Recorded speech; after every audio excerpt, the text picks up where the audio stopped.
pertama hati. Bismillahirrahmanirrahim. Assalamualaikum warahmatullahi wabarakatuh. Waalaikumsalam warahmatullahi wabarakatuh. Ibu-ibu dan ibu PNM yang saya hormati serta semua saja jadi peserta konferensi yang saya hormati pula. Pertama-tama marilah kita untuk memanjatkan rasa syukur kita kepada Allah Subhanahu wa Ta'ala karena pada pagi hari ini kita walaupun dengan berbagai halangan melintang Pak Joko dan saya kita kesal itu namanya akal yang tidak berarti sehingga kita bisa beraktivitas sesuai rencana. Itu semua adalah hal yang patut dan harus kita syukuri.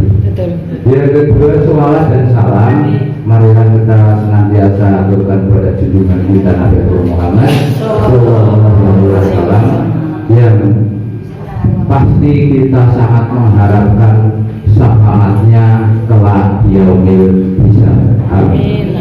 Bapak dan Ibu, maaf apabila dalam kultum kali ini terpaksa barangkali tidak sesuai dengan singkatannya. Jika 3 menit saya mengundurkan diri, tolong jangan disalahkan karena jujur tidak siap kesik-kesik langsung keragam.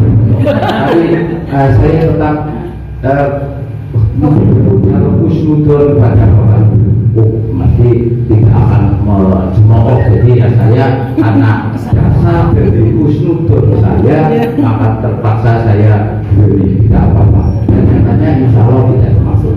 Ngomong tentang husnudon, saya pun akan membahas tentang husnudon, artinya berbaik sangka. Apa yang berbaik sangka tidak mungkin saya jelaskan definisinya, tidak tepat kalau menjelaskan definisi baik sangka kok kepada Bapak Ibu pasti sudah hafal cetak. Tapi yang akan saya garis bawahi, andaikan ini kalimat tertulis, tapi karena akan saya tekankan, maka tentang kadang kita sangat mudah dan sangat paham buruk sangka, baik sangka, tapi kenyataannya dalam kehidupan sehari-hari kita selalu berbaik sangkanya kepada diri sendiri kok. Artinya sendiri yang merasa benar. Bila bahkan dalam diskusi dan apapun terjadi bentrok, itu yang kalau merasa dirinya benar, orang lain salah. Padahal yang belum tentu banyak perbuatan yang kita anggap benar dan memang benar pun tidak boleh menganggap yang lain salah. Kadang-kadang misalnya kita sedang beristi atau apa, sesuatu berkumpul semua, tiba-tiba ada seorang lewat membawa cangkul atau aring atau semprotan mau nyemprot, kadang-kadang orang yang kerik kuasanya ngaji kabeh Pak, dia malah alat nyemprot. Andaikan kita berbaik sangka, pasti kita akan beranggapan bahwa bukankah bekerja itu ibadah, dan Allah juga yang Allah dan Rasulnya yang mengatakan bahwa bekerja itu ibadah. Jangan-jangan dia bekerja itu untuk modern yang untuk membayar anaknya yang SPP-nya 2 bulan tidak bekerja.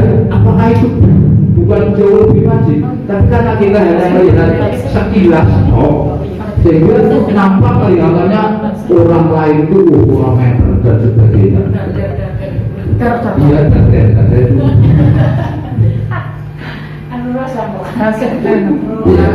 Itu juga mungkin tergantung amalnya. Amal yang berbicara kurang bagus, terus kamu kurang berbaik. Ya, jadi mengaji itu ibaratnya kan sedang mencari teori apa, mencari ilmu untuk dipraktekkan. Sekarang kerja itu sedang praktek, karena dia sebenarnya sedang praktek ibadah. Itu salah satu baik sangka yang kadang kita lupakan. Karena walaupun kita itu baik, mungkin itu walaupun orang satu, antara waktu yang satu dengan waktu yang lain itu bisa kadang baik dan kadang buruk. Salah satu tandanya jadi tanda-tanda kita sedang baik, apa tanda-tanda kita sedang buruk itu kalau kita jadi lagi baik itu berarti kita merasa jelek. Nah, hati-hati kalau kita tidak merasa jelek, dia sedang baik. Tapi ketika sedang merasa baik, nah itu sebenarnya kita sedang jelek. Artinya ketika kita merasa baik terus, berarti ya kita jelek terus. Begitu juga sebaliknya. Ini ada yang baik, tenang baik. Iya, enggak. Nah, jadi begitulah. Jadi istilahnya, kalaupun kita berbuat baik, ya kita jangan tentu merasa pasti baik. Makanya diwajibkan ketika kita berbuat baik pun harus beristighfar. Karena apa? Ternyata kebaikan kita pun terkadang meninggalkan kebaikan yang lain. Misalnya saya ustaz, misalnya saya kiai, ceramah ini berarti ini perbuatan yang baik. Bukan di belakang saya meninggalkan pondok saya kata ngaji misalnya. Wah, kalau saya guru, kumpulan ini baik, tapi buat sekaligus juga meninggalkan anak yang bilang. Berarti memang walaupun kita baik, kita harus tetap beristighfar. Itu kata orang-orang yang soleh. Sebenarnya ada hadisnya, karena tidak hafal, saya tidak berani menyentuhnya. Ya, karena itu urusan riskan.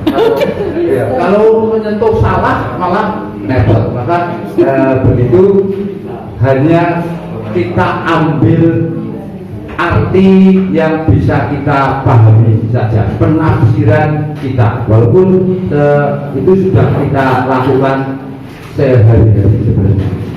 Dan kiranya itu karena sudah 6 menit itu kosong, ini langsung 7 menit. Ya, kiranya itu yang bisa saya sampaikan. Karena saya sering menjadi pendengar, saya paling tidak suka kalau terlalu berlama-lama apapun ada intinya sekolah apa ini bisa jadi. Nah, ya itu kata ilmu andragogi ya. Andragogi itu ilmu bertubuh. Orang dewasa itu paling tidak suka kalau mendengarkan informasi yang berulang-ulang. Ulang hadis, teori. Ya, itu saja yang bisa saya sampaikan. Kurang dan lebihnya saya mohon maaf yang sebesar-besarnya. Wabillahi taufik wal hidayah. Wassalamualaikum warahmatullahi wabarakatuh. Waalaikumsalam warahmatullahi wabarakatuh.